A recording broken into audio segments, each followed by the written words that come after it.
नमस्कार, मैं आर्य ललित संस्कृत संभाषण में आप सबका हार्दिक स्वागत करता हूँ। ललित संस्कृत संभाषण के क्रम में ही यह चतुर्थी विभक्ति का दूसरा भाग है। वीडियो को शुरू करने से पहले हम आपसे प्रार्थना करना चाहेंगे कि वीडियो को यथासंभव शेयर कर संस्कृत भाषा के प्रचार प्रसार में आप भी अपना योगदान अवश्य दें और इस कार्य के लिए कर्तव्यबद्ध आर्य ललित को प्रोत्साहित करें। आइए अब चतुर्थी विभक्ति भाग 2 प्रारंभ करते हैं। लता के लिए लतायै, छात्रा के लिए छात्रायै, लड़की के लिए बालिकायै, शिक्षिका के लिए शिक्षिकायै, ललिता के लिए ललितायै, अनामिका के लिए अनामिकायै, कॉपी के लिए संचिकायै, लीची के लिए लीचिकायै।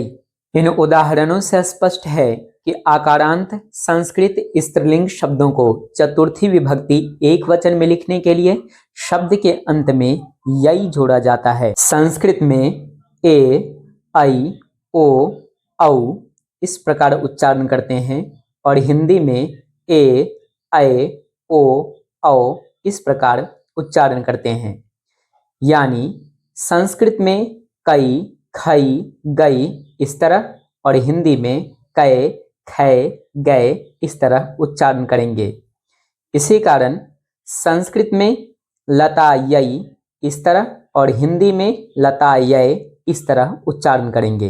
मति के लिए मत्यै, नीति के लिए नित्यै, प्रीति के लिए प्रीत्यै, अंजलि के लिए अंजल्यै, नदी के लिए नद्यै, रानी के लिए रान्यै, सोनाली के लिए सोनाल्यै, आरती के लिए आरत्यै।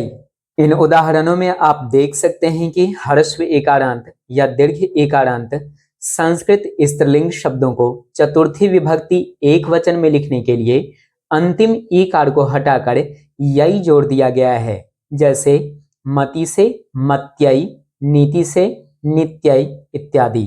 मधु के लिए मध्वै, शालू के लिए शाल्वै, रेणु के लिए रेण्वै, अंजू के लिए अंजवै, गाय के लिए धेन्वै, वधु के लिए वध्वै, सेना के लिए चमवै, जामुन के लिए जम्बवै। इन उदाहरणों से स्पष्ट है कि ह्रस्व उकारांत या दीर्घ उकारांत स्त्रीलिंग संस्कृत शब्दों को चतुर्थी विभक्ति एक वचन में लिखने के लिए अंतिम उकार को हटाकर वै जोड़ दिया गया है। जैसे मधु से मध्वै, शालू से शाल्वै इत्यादि। लड़कों के लिए बालकेभ्यः, मुनियों के लिए मुनिभ्यः, साधुओं के लिए साधुभ्यः, दामादों के लिए जामातृभ्यः, लताओं के लिए लताभ्यः, नदियों के लिए नदीभ्यः, वधुओं के लिए वधुभ्यः,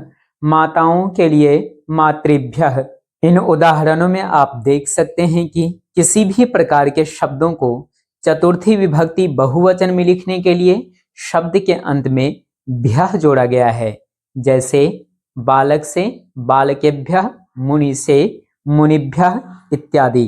ध्यान दीजिए कि आकारांत शब्द जैसे बालक, शिक्षक, छात्र, वृक्ष इत्यादि में भ्यः जोड़ने से पहले एकार लगाया जाएगा।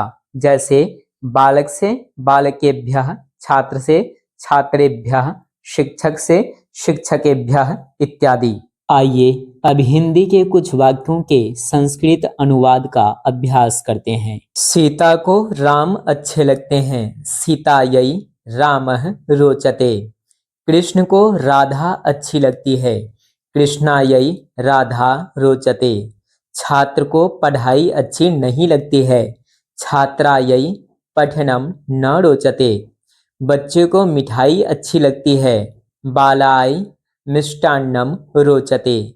बच्चे को खेलना अच्छा लगता है, बालाय खेलनम रोचते। तुम्हें क्या अच्छा लगता है, तुभ्यम किम रोचते। मुझे तुम अच्छी लगती हो, मह्यम त्वम रोचसे। क्या मैं तुम्हें अच्छा लगता हूँ, किम अहम तुभ्यम रोचे। मुझे संस्कृत अच्छी लगती है, मह्यम संस्कृतम रोचते। इन उदाहरणों से स्पष्ट है कि अच्छा लगता है, अच्छी लगती है और अच्छे लगते हैं को संस्कृत में रोचते लिखा जाता है। किंतु याद रखिए कि एक वचन संज्ञा के साथ रोचते, त्वम के साथ रोचसे और अहम के साथ रोचे का प्रयोग किया जाता है। आज के लिए इतना ही। आप अपनी समस्याओं को कमेंट में जरूर लिखें। शेष अगले भाग में सीखेंगे। तब तक के लिए आर के ललित को दीजिए अनुमति। नमस्कार।